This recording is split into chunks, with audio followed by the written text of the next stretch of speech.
नमस्कार मित्रांनो, या चॅनलवर तुमचं सर्वांचं स्वागत आहे। कथेला जास्तीत जास्त लाईक करा, शेअर करा आणि चॅनलला सबस्क्राईब करा। चला तर मग आता कथेला सुरुवात करू। माझं नाव किशोर आहे आणि विनोद माझा खूप जुना मित्र आहे आणि मी त्याच्याबरोबर माझ्या सर्व गोष्टी शेअर करतो। त्याच्याबरोबर खूप मस्ती पण करतो। तो 23 वर्षाचा मजबूत मुलगा आहे आणि आमचे दोघांचे खूप चांगले जमते। सीमा विनोदची आई आहे आणि ती एकदम भारी दिसते। तिचे वय 35 आहे आणि ती खूप सुंदर आहे। तिचे वागणे आणि विचार खूप चांगले आहेत। माझे विनोदच्या घरी रोज येणे जाणे चालू असते। आणि मित्रांनो, आता विनोदचा वाढदिवस जवळ येत होता आणि त्याचे वडील काही कामाने काही दिवस घराबाहेर गेले होते। मी विनोदला एक दिवस कॉल केला। मी म्हणालो, विनोद कुठे आहेस मित्रा? तो म्हणाला, मी माझ्या घरी आहे आणि टी व्ही पाहत आहे। मी म्हणालो, चल आपण एखादी फिल्म पाहायला जाऊया। तो म्हणाला, थांब मी माझ्या आईला विचारतो। मी म्हणालो, ठीक आहे, मी थोड्या वेळाने परत फोन करतो। तो म्हणाला, अरे माझी आई मला जाण्यासाठी नाही म्हणत आहे। ती म्हणत आहे की घरीच राहा। तू तर काय कर, माझ्या घरी आहे, आपण माझ्या घरी बसून फिल्म पाहूया।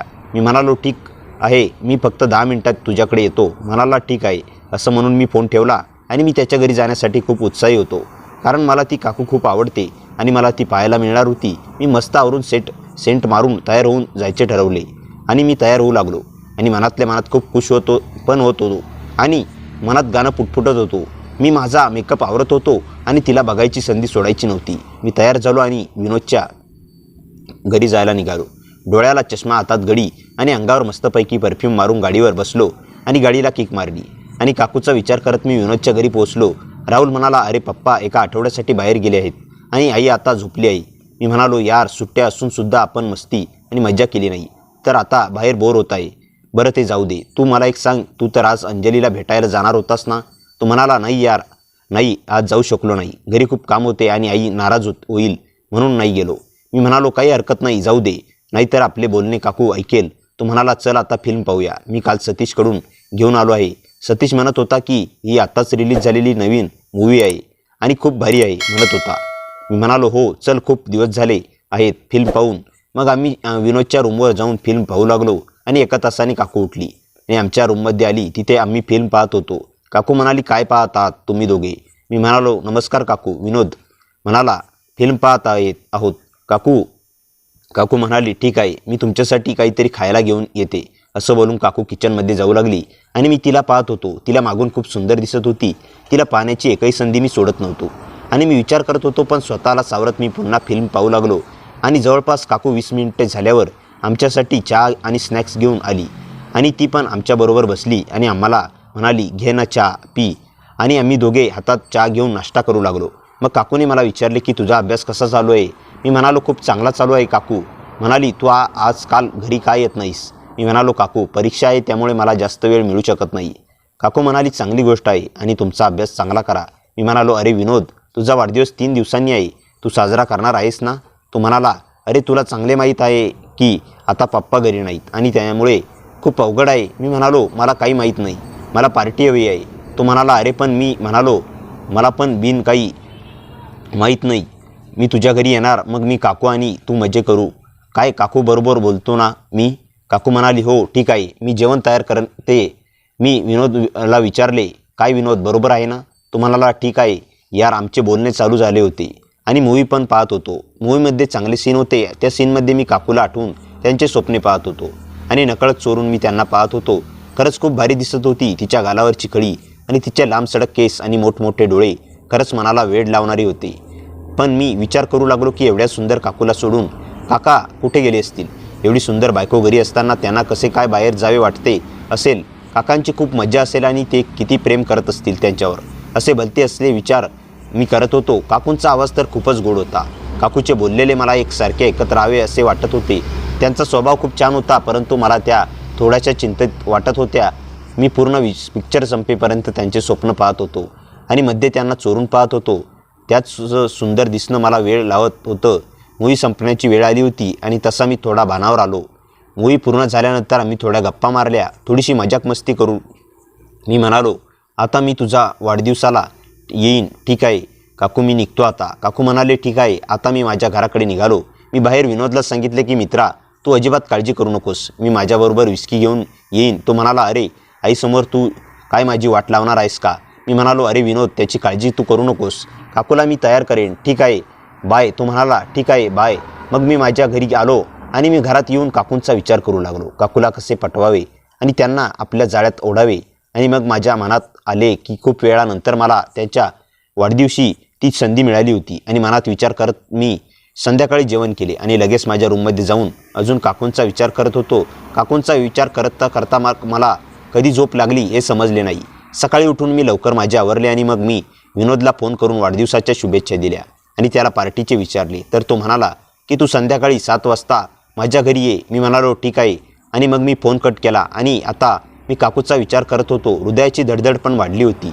संध्याकाळी काय होणार, कसे होणार आणि मी जे विचार करतो ते पूर्ण होणार की नाही होणार असे प्रश्न अनेक माझ्या मनात येत होते. मी 3 वाजता घरातून बाजारात गेलो आणि विनोदसाठी एक शर्ट खरेदी केला. मग मी एका वाईन शॉपमध्ये गेलो आणि एक विस्कीची बॉटल खरेदी केली. आणि मग मी माझ्या घरी आलो आणि तयार होऊ लागलो. मी आज खूप खुश होतो. मग मी परफ्यूम लावला आणि विनोदच्या घराकडे जाण्यासाठी निघालो. मस्तपैकी आयटीत गाडीवर जाऊन बसलो आणि गाडीला किक मारला आणि त्यांच्या घराजवळ येऊन पोचलो. मग मी दरवाजाजवळ जाऊन दरवाजाची बेल वाजवली. तर काय काकूने दररोज दरवाजा उघडला आणि मी तिला हॅलो काकू म्हणालो. ती म्हणाली हॅलो. मी म्हणालो काकू तुम्ही अजून तयार झाला नाहीत का? ती म्हणाली तयार काय व्हायचे, तुम्ही आज वाढदिवस साजरा करून टाका. मी म्हणालो काकू आजचा दिवस तुम्हाला पण आमच्याबरोबर साजरा करावा लागेल. प्लीज तुम्ही तयार होऊन घ्या ना. ती म्हणाली ठीक आहे तू बस. विनोदच्या त्याच्या रूममध्ये आहे आणि तू म्हणतोस ना मी तयार होऊन येते. मग काकू तिच्या रूममध्ये गेली आणि मी विनोदच्या रूममध्ये गेलो. मी म्हणालो वाढदिवसाच्या हार्दिक शुभेच्छा. विनोद त्याने मला मिठी मारली आणि मला धन्यवाद म्हणाला. मी त्याला गिफ्ट दिले आणि त्याला तयार होण्यासाठी सांगितले आणि तो तयार होऊ लागला. मग आम्ही पण तयार होऊन हॉलमध्ये पोहोचलो आणि काकूची वाट पाहू लागलो. मी म्हणालो अरे विनोद वाढदिवशी गाणे तर झालेच पाहिजे ना. तो म्हणाला हो थांब जरा मी लावतो. तेव्हा माझी नजर काकूवर पडली आणि तिने निळ्या रंगाची जाळीदार साडी घातली होती आणि त्यामध्ये खूपच सुंदर दिसत होती. मला आता राहत नव्हते आणि त्यांचे एवढं सुंदर रूप पाहून मला त्यांना जाऊन एक घट्ट मिठी मारावी असे वाटत होते. पण मी मनावर कंट्रोल केला आणि मग मी काकूजवळ जाऊन म्हणालो की काकू तुम्ही खूप सुंदर दिसत आहात. काकू थोडी लाजली आणि म्हणाली धन्यवाद. तुम्ही काय करत आहात? मी म्हणालो गाणे लावत आहे. काकू म्हणाली ठीक आहे मी तुमच्यासाठी कोल्ड्रिंक घेऊन येत आहे. आणि मग ती जाऊ लागली. मित्रांनो ती खूप भारी दिसत होती आणि ती पाठीमागून पाहत होतो. ती चालताना खूपच सुंदर दिसत होती आणि माझी नजर फक्त काकूला निहाळत होती. तिला पाहून माझं मन चलबिचल झालं होतं. तिच्या दिसण्याने माझ्या मनाला वेड लावलं होतं. मी फक्त विचार करत होतो की आज तिला मिठीत घ्यायला मिळाले तर खूप मजा येईल. मग अचानक गाणे सुरू झाले आणि मी माझ्या विचारातून बाहेर आलो आणि आम्ही बोलू लागलो. मग ती कोल्ड्रिंक घेऊन आली. तुम्हाला कोल्ड्रिंक देऊन जाऊ लागली. तर मी म्हणालो काकू तुम्ही पण आमच्याबरोबर बसा ना. मग ती आमच्यासमोर बसली आणि मी त्यांना सर्वांना कोल्ड्रिंक दिली आणि मग आम्ही तिघांनी चेअर्स केले आणि कोल्ड्रिंक घेऊन बोलू लागलो. विनोद मला चिटकून बसला होता आणि मला म्हणाला की आईला ड्रिंक घेण्यासाठी कसे तयार करायचे. मी म्हणालो तू थांब मी आता तिच्याबरोबर बोलतो. मग तिला म्हणालो की काकू आज वाढदिवस आहे आणि आज आम्ही काही मागितले तर तुम्ही नाही म्हणणार नाही ना. ती म्हणाली हो बोल तुला काय पाहिजे. मी म्हणालो काकू आम्ही ड्रिंक करू शकतो का. ती थोडी रागात म्हणाली की असे काय करायचे नाही. ते पिणे चांगले नाही. मी म्हणालो हो आम्हाला माहीत आहे पण आजचा दिवस फक्त पिऊ द्या. ती नाराज होऊन हो म्हणाली पण जास्त प्यायची नाही आणि मी जेवण तयार करायला जाते. मग ती किचनमध्ये गेली आणि इकडे आम्ही खूप खुश झालो होतो. मग मी बॉटल बाहेर काढली आणि 2 पॅक बनवले आणि पिऊ लागलो. विनोदला लगेच नशा चढू लागली आणि आम्ही अर्धी बॉटल मोकळी केली होती. मग मी आणि विनोद नाचू लागलो. तेवढ्यात काकू म्हणाली की जेवण तयार झाले आहे तुम्ही जेवून घ्या. मी म्हणालो काकू आम्ही आता तर नाचायला सुरुवात केली आहे आणि तुम्ही पण या. ती म्हणाली नको तुम्ही नाचा आता मी रूममध्ये जाते. मी म्हणालो प्लीज काकू या ना. मग ती बसली आणि विनोद पण जास्त नशा चढल्याने बसला. मग मी काकूजवळ गेलो आणि तिला डान्स करायला सांगितले. तर ती म्हणाली नाही मी नाही करणार तू कर. पण मी खूप आग्रह केला आणि ती तयार झाली. मग मी तिला उभे केले आणि आम्ही डान्स करू लागलो. मग मी रोमॅन्टिक गाणे लावले आणि आम्ही डान्स करू लागलो. मग मी तिचा हात पकडला आणि माझा एक हात तिच्या कमरेवर ठेवला आणि आम्ही डान्स करू लागलो. मी पाहिले की ती थोडी लाजत होती. मग मी तिला म्हणालो की तुम्ही का घाबरत आहात. तर ती म्हणाली की मी कधी असा डान्स केला नाही. तर मी म्हणालो की काकू त्यात कसली लाज. तसे पण तुम्ही या साडीमध्ये खूप सुंदर दिसत आहात. आणि ती असली. मग ती लाजत म्हणाली की गप वेड्या. आणि मी तिला जास्त जवळ करू लागलो आणि त्यामुळे तिचा स्पर्श मला होऊ लागला. मी तिला म्हणालो की तुम्ही मला खूप आवडता पण मी हे तुम्हाला सांगायला घाबरतो. माझ्या तोंडून हे ऐकून ती गप्प झाली आणि मला पाहू लागली. मग मी माझा एक हात तिच्यावरून फिरवू लागलो आणि ती माझ्यापासून सुटण्याचा प्रयत्न करू लागली आणि मला म्हणाली की तू शुद्धीवर नाही आहेस. आणि ती म्हणत होती मला सोड नाहीतर विनोद मला बघेल. तिचे बोलणे ऐकून मी नाचू लागलो म्हणता मी तिला माझ्याजवळ ओढले आणि मग मी तिला किस करू लागलो आणि ती मला विरोध करून किचनमध्ये गेली. पण मी तिच्या मागे गेलो आणि परत तिला किस करू लागलो तर तिने मला थोडा वेळ किस केली आणि मला दूर केले. मला काही कळले नाही. मी तिला म्हणालो, काय झाले काकू? तर ती माझ्याकडे रागाने बघत होती आणि मला म्हणाली की हे काही बरोबर नाही. बाहेर विनोद बसला आहे, त्याला जर हे कळले तर माझं काही खरं नाही असे म्हणून ती परत हॉलमध्ये गेली. मी पण तिच्या मागे मागे हॉलमध्ये गेलो तर विनोद काय शुद्धीमध्ये नव्हता, तो नशेत होता. मग मी काकूला सॉरी म्हणालो आणि मी घरी जातो असं म्हणून तिथून घरी निघून आलो. मी घरी येऊन विचार करत होतो की मी जे केले ते चुकीचे केले की ते बरोबर याचा विचार करत होतो. आता मला कळत नव्हतं की पुढे काय करायचं. नंतर काही दिवसांनी मला विनोदचा फोन आला आणि तो म्हणाला, घरी ये, आपण मूवी बघायला, मला घरी करमत नाही. मी म्हणालो ठीक आहे आणि मी विनोदच्या घरी गेलो. विनोद रूममध्ये होता. त्याच्या रूममध्ये गेलो आणि आम्ही टी व्ही लावून मूवी पाहत होतो. मूवी जवळपास अर्धा पाऊण झाला होता. थोड्या वेळाने काकू आमच्या बेडरूममध्ये आल्या आणि म्हणाल्या त्या पण आमच्यासोबत मूवी पाहत होत्या. एक रोमॅन्टिक क्षण आला आणि त्या ठिकाणी ते दोघेजण किस करत होते. ते सीन पाहून मी काकूकडे पाहू लागलो. काकूची आणि माझी नजर एक झाली आणि ती मनातल्या मनात विचार करत तिच्याकडे पाहू लागलो. पण मला आता तिच्या डोळ्यामध्ये वेगळीच चमक दिसत होती. मी विनोदला म्हणालो, अंकल आले की नाही? तर तो म्हणाला, अरे नाही आले, आमच्या पाहुण्यात एक लग्न आहे, त्यामुळे ते डायरेक्ट त्या लग्नाला जाणार आहेत, त्यामुळे ते अजून 2-4 दिवस येणार नाहीत. पण त्यांनी मला आणि आईला लग्नाला बोलावले आहे. मग मी म्हणालो, मग जाणार आहात का तुम्ही? विनोद म्हणाला, मी जाणार आहे, पण आई माझ्यासोबत तिकडे यायला तयार नाही. मी म्हणालो, का बरं, काय झालं? विनोद म्हणाला, अरे त्या नातेवाईकांसोबत माझ्या आईचे आणि त्यांचे थोडे संबंध खराब झाले होते, परंतु ते पप्पांच्या जवळचे नातेवाईक आहेत, त्यामुळे पप्पांना तिकडे जावेच लागणार आहे आणि माझं काय, मला करमत नाही म्हणून मी तिकडे जाणार आहे. काकू म्हणाली, ठीक आहे, तुला जायचं असेल तर जा, परंतु मी नाही येणार. विनोद म्हणाला, मी गेलो तर तू एकटी कशी राहणार घरी? काकू म्हणाली, मी याला बोलवून घेईन ना. मला तर धक्काच बसला. काकूने असे काही बोलले त्यामुळे मला काहीच सुचत नव्हती आणि मी हडबडून म्हणालो, हो मी पण तयार आहे, तुम्हाला कधीही अडचण आली तर मला बोलवा. तर विनोद खुश होऊन म्हणाला, चल ठीक आहे ना, मी आता बिंदास गावाला जाऊ शकतो, कारण आज आहे, जर काही काम पडले तर तू याला सांग. मी म्हणालो, ठीक आहे, आमचं असं ठरले आणि मग मी मूवी संपल्यानंतर माझ्या घरी निघून आलो. सकाळी विनोद जाणार होता. मी फक्त आता काकूचा विचार करत होतो. काकू अचानक कशा बोलू शकतात याचा विचार करत होतो. आता जर मला काकूने उद्या बोलावलं तर त्यांना काय म्हणायचे, त्यांच्याशी कसे बोलायचे याचा विचार करत होतो आणि माझ्या मनात लड्डू फुटू लागले होते. कारण मला अंदाज होता की काकू मला उद्या नक्कीच त्यांच्या घरी बोलावणार, कारण त्या दिवशी त्यांच्या डोळ्यामध्ये एक वेगळीच चमक दिसली होती. त्याचा विचार करत करत मी कधी झोपी गेलो मला कळलेच नाही. पूर्ण दिवस माझा असाच गेला आणि मला संध्याकाळी काकूंचा फोन आला. त्या म्हणाल्या, विनोद सकाळी गावाला गेला आहे, तर तू आज आमच्याकडे झोपायला येशील ना? मला काही कळत नव्हते की काय उत्तर द्यावे. मी त्यांना हो म्हणालो आणि त्यांच्या घराकडे जायला निघालो. मी काकूचा विचार करत त्यांच्या घरी पोहोचलो. दारावरची बेल वाजवली. बघतो तर काय, काकू एकदम तयार होऊन साडी घालून माझी वाट पाहत होती. तिने गुलाबी रंगाची साडी घातली होती. त्या साडीमध्ये खूपच सुंदर दिसत होती आणि तिच्या त्या सुंदरतेने माझं मन वेडे केले. मग मी तिला म्हणालो, इथेच बघत बसणार आहेत की आतमध्ये येणार आहेस? मी भानावर येत नाही म्हणत आत शिरलो आणि सोफ्यावर जाऊन बसलो. काकूने आमच्याकडे चहा केला आणि आम्ही दोघांनी बसून चहा पिला. आमचा थोडा वेळ शांततेत गेला. मग मी म्हणालो, काकू आज काही कार्यक्रम आहे का? तर काकू म्हणाले, हो स्पेशल कार्यक्रम आहे. मी म्हणालो, हो का? मग तुम्ही बाहेर जाणार आहात का? तर काकू म्हणाली, नाही, आपल्याच घरी आहे हा कार्यक्रम. मला काही कळत नव्हते की काकूंना काय म्हणायचे आहे. की काकूने स्वयंपाक बनवला होता. त्या म्हणाल्या, चला आपण जेवून घेऊयात आणि मस्तपैकी मूवी पाहूयात. मी हो म्हणालो आणि आम्ही जेवण करून घेतले. जेवण झाल्यानंतर मी टी व्ही लावला. काकू म्हणाली, एक छान रोमॅन्टिक मूवी लाव. मी हो म्हणालो आणि मूवी लावला. काकू आणि मी चिटकून बसलो होतो. जवळपास 15 ते 20 मिनटं मूवी आल्यानंतर त्यामध्ये गाणं सुरू झालं आणि ते गाणं खूप रोमॅन्टिक होतं. त्या गाण्यामध्ये हिरो हिरोईनला किस करत होता. ते पाहून मला काकूला एक किस करायची इच्छा झाली होती. तेवढ्यात काकू म्हणाली, तुला हे गाणं पाहून काही होत नाही का? तर ती म्हणालो होतो आहे, परंतु काय करणार, त्या दिवशी तुम्ही मला बाजूला ढकलले म्हणून मी तुमच्यावर नाराज आहे. तर काकू म्हणाली, अरे त्या दिवशी विनोद घरी होता आणि तू पण थांबायचं नाव घेत नव्हता. मी म्हणालो, काकू तुम्ही मला खूप आवडता. ती म्हणाली, अरे मला पण तू खूप आवडतोस, कारण माझा नवरा मला कधीच जवळ घेत नाही, कारण त्याचे बाहेर अफेअर चालू आहे आणि तो 8 ते 15 दिवस घराच्या बाहेर असतो आणि घरी आल्यावर पण माझ्याशी काहीच बोलत नाही. मग मला सांग, माझ्या पण काही इच्छा आहेत ना, मी त्या कशा पूर्ण करायच्या तूच सांग. तर मी म्हणालो, खरंच का काकू, हे काकांचं बरोबर नाही, ते बाहेर मजा करतील. मी तिच्याकडे पाहत म्हणालो, काकू तुमच्यावर जे काही घडलं आहे ते खरंच चुकीचं आहे, पण तुम्ही एवढं सगळं एकट्याने सहन का केलं? काकू काही क्षण शांत राहिल्या. त्यांच्या चेहऱ्यावरचं हसू नाहीसं झालं आणि डोळ्यात अचानक एक खोल दुःख दिसू लागलं. त्या हळू आवाजात म्हणाल्या, किशोर, तुला वाटतंय तेवढी साधी गोष्ट नाही आहे. ही माझ्या नवऱ्याचं कुणासोबत अफेअर आहे एवढंच नाही, त्याच्यामागे आणखी काहीतरी आहे. माझ्या अंगावर काटा आला. मी विचारलं, म्हणजे?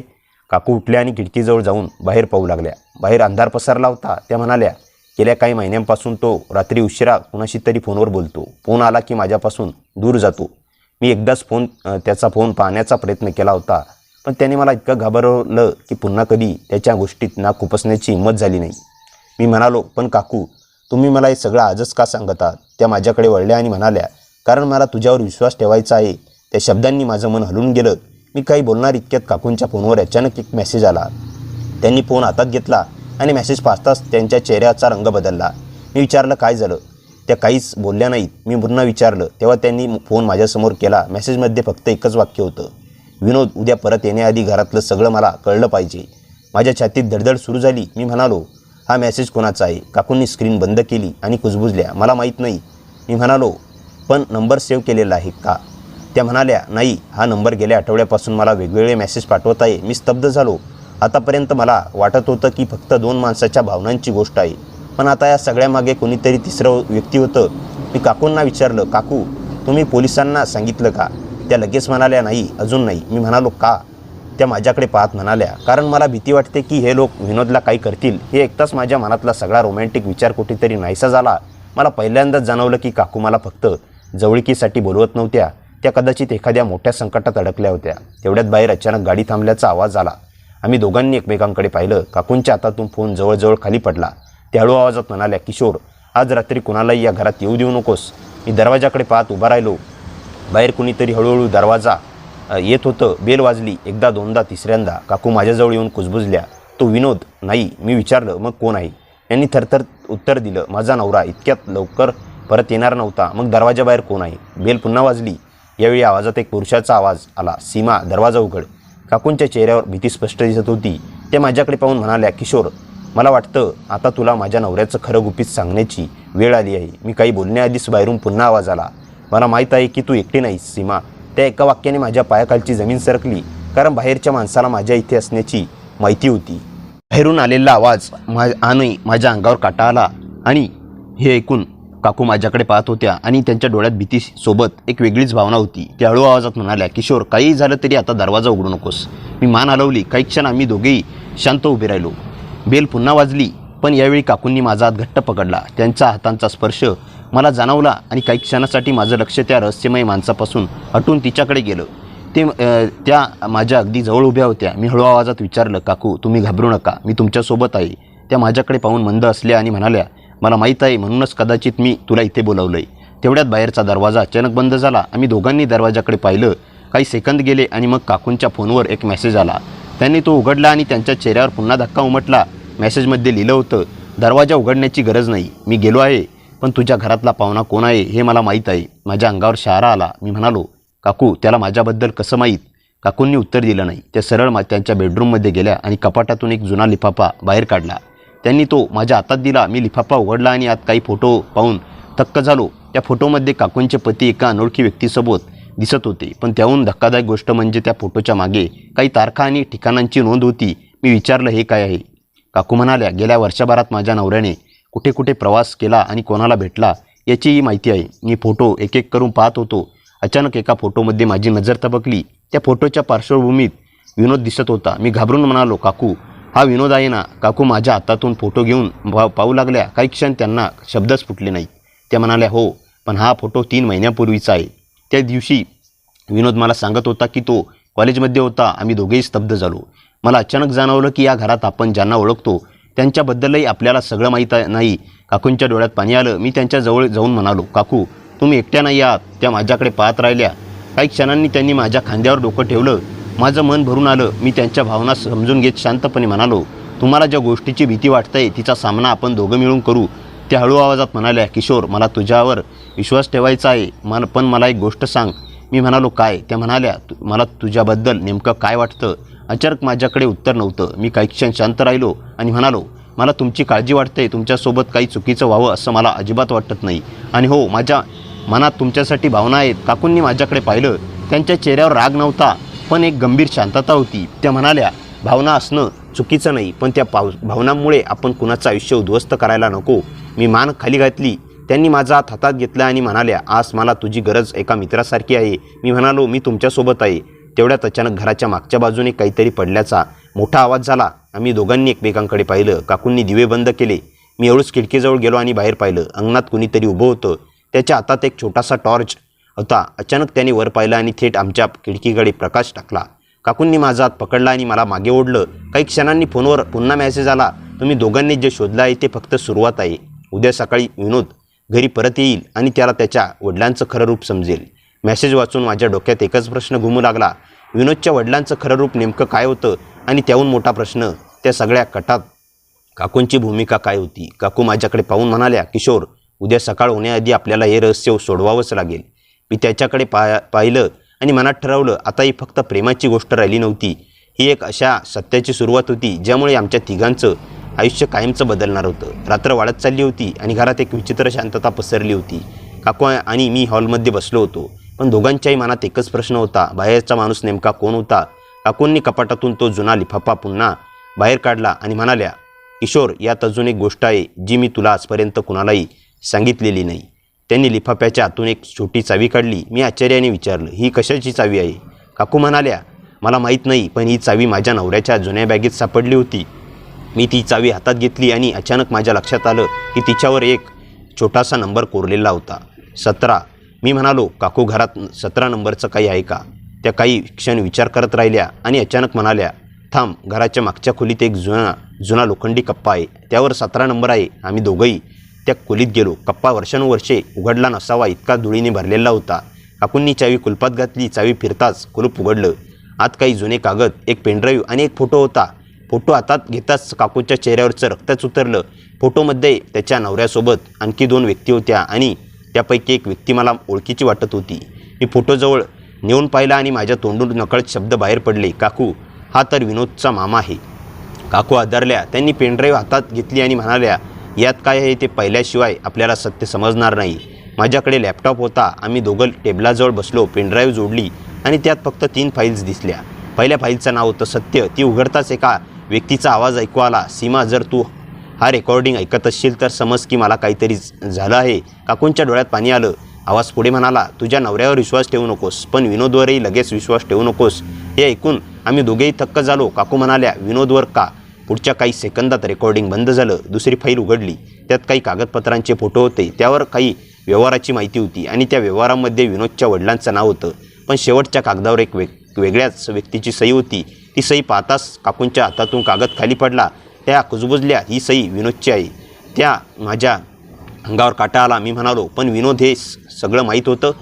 काकू काहीच बोलल्या नाहीत. तेवढ्यात बाहेरून गाडीचा आवाज आला. बाहेर आम्ही खिडकीतून पाहिलं तर अंगणात विनोदची गाडी उभी होती. मी घाबरून म्हणालो, काकू, विनोद तर उद्या सकाळी येणार होता. काकूंनी माझ्याकडे पाहिलं आणि म्हणाल्या, म्हणजे तो आपल्याला खोटं सांगून गेला होता. काही क्षणांनी दरवाजावर हलकासा ठोका पडला.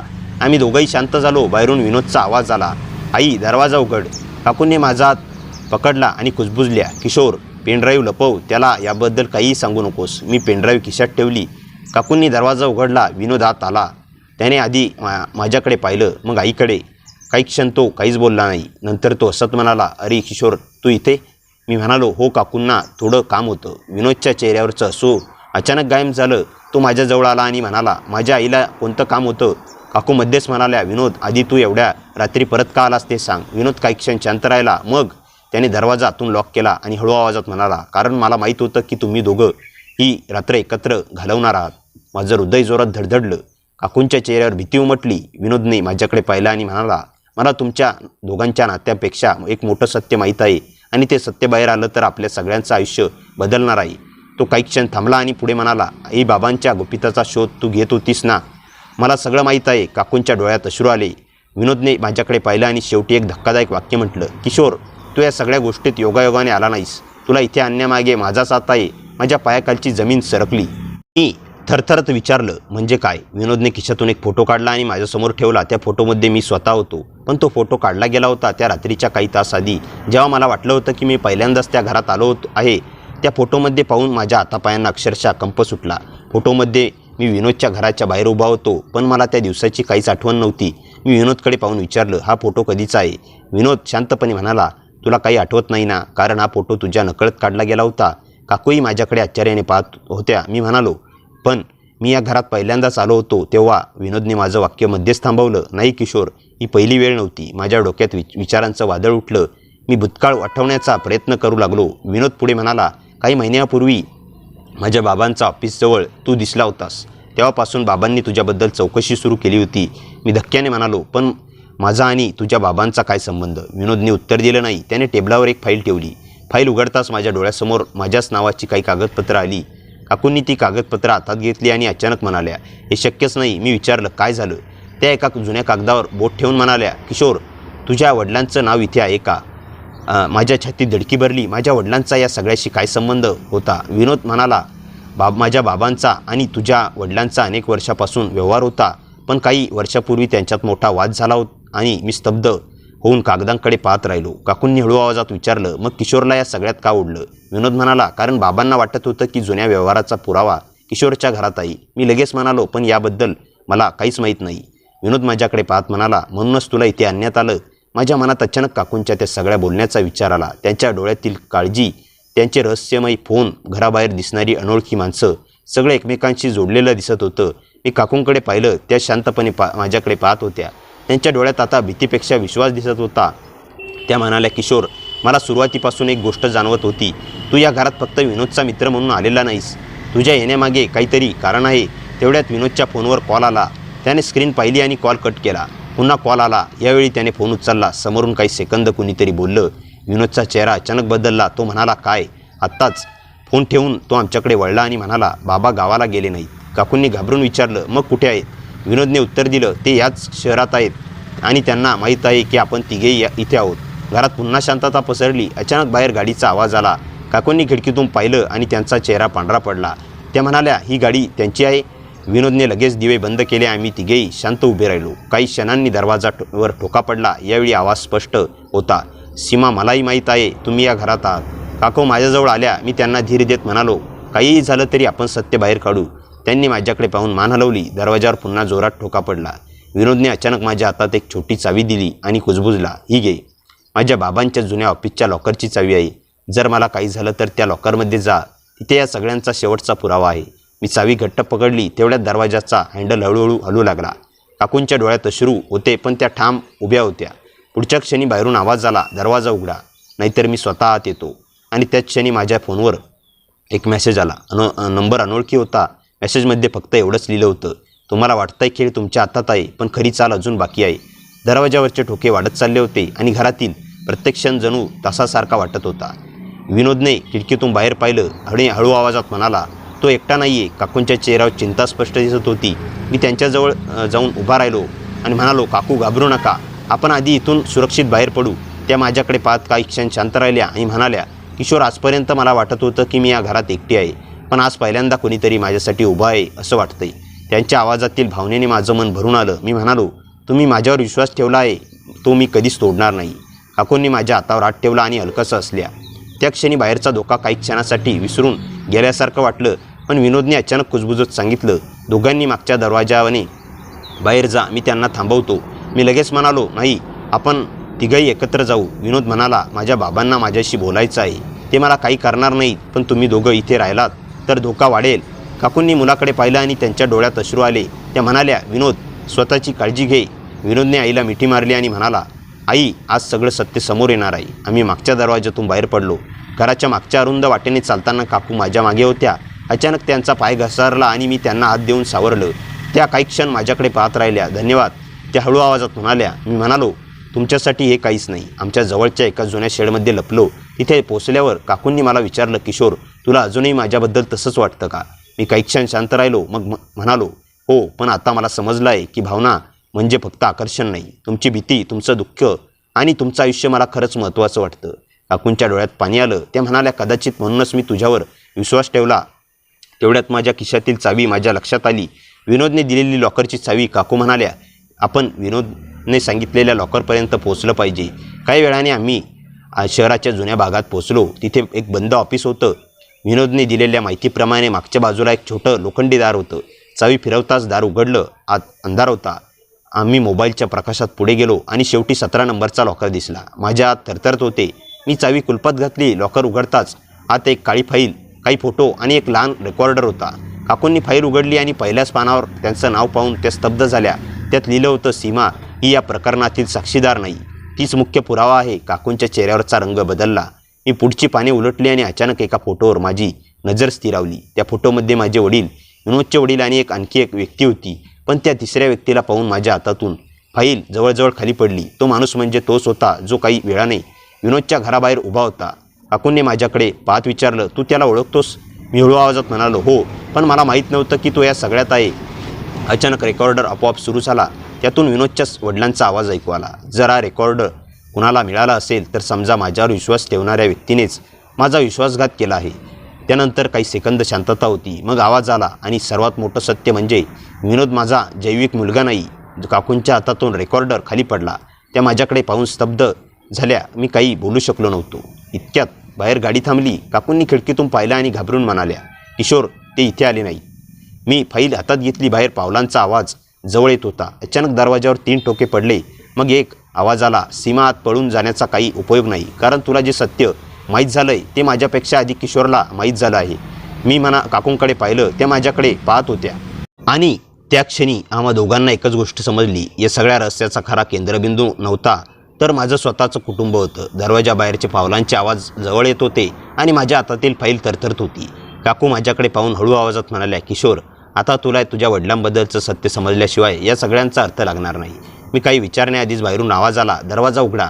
आवाज ऐकताच काकूंच्या चेहऱ्यावर ओळखीची भीती दिसली. मी रेकॉर्डर खिशात ठेवला आणि फाईल माझ्या बॅगेत लपवली. काकूंनी ऑफिसमधल्या मागच्या बाजूचा एक छोटा दरवाजा दाखवला. आम्ही शांतपणे तिथून बाहेर पडलो आणि काही अंतरावर असलेल्या जुन्या गोदामामागे लपलो. काही मिनिटांनी आमच्या मागे आलेली गाडी तिथून निघून गेली. काकूंनी सुटकेचा श्वास सोड घेतला. मी म्हणालो, काकू, आता मला सगळं खरं सांगा. त्या काही क्षण शांत राहिल्या आणि म्हणाल्या, तुझ्या वडिलांचा आणि माझ्या नवऱ्याचा संबंध फक्त व्यवहारापुरता नव्हता. ते दोघे अनेक वर्षापूर्वी एका मोठ्या प्रकरणात सहभागी होते.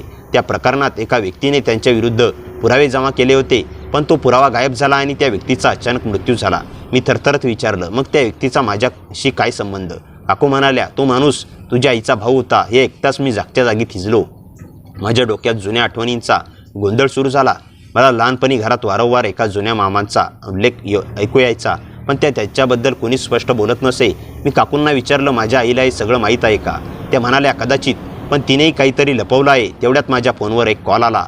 स्क्रीनवर माझ्या आईचं नाव पाहून मी घाबरलो. मी कॉल उचलला. समोरून आईचा थरथरता आवाज आला, किशोर, तू कुठे आहेस? मी म्हणालो, आई, मी बाहेर आहे. काय झालं? काही क्षण शांतता होती. मग ती म्हणाली, तुझ्या बाबांच्या जुन्या कपाटात तुला एक निळी फाईल सापडली, तर ती अजिबात उघडू नकोस. माझ्या अंगावर काटा आला. मी विचारलं, आई, तुला ही फाईल माहीत आहे? तिने उत्तर दिलं नाही. फक्त एवढंच म्हणाली, तुझ्या बाबांवर पूर्ण विश्वास ठेवू नकोस. आणि कॉल कट झाला. काकू माझ्याकडे पाहत होत्या. मी त्यांना फोनवरील संभाषण सांगितलं. त्या म्हणाल्या, म्हणजे तुझ्या आईलाही सगळं माहीत आहे?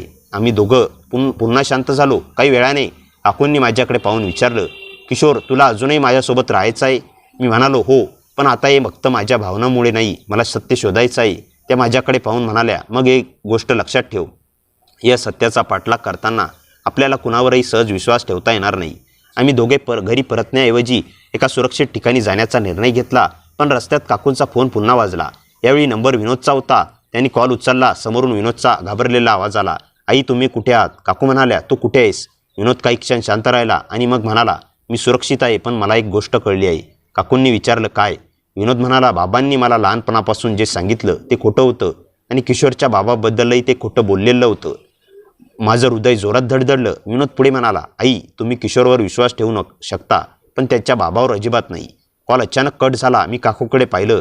त्या काही क्षण माझ्याकडे बघत राहिल्या आणि म्हणाल्या, किशोर, आता आपल्याला तुझ्या घरात जायचं आहे.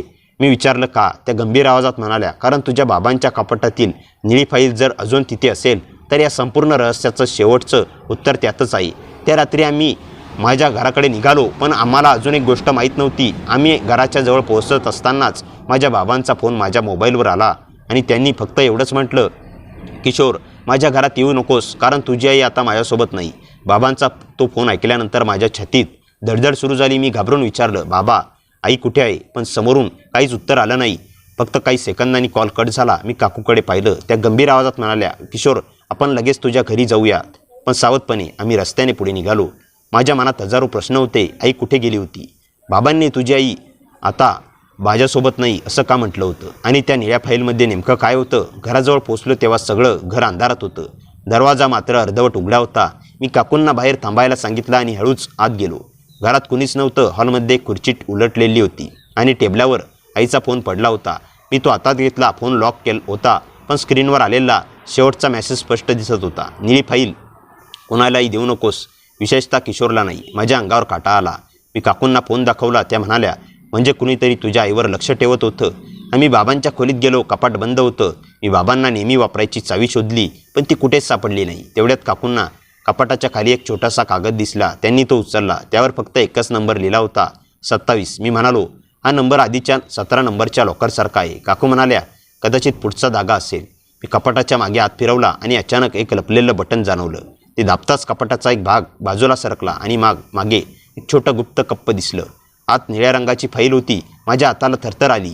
मी फाईल बाहेर काढली. पहिल्या पानावर मोठ्या अक्षरात लिहिलं होतं, ही फाईल किशोरने वयाच्या 25शीत पोचल्यावर उघडावी.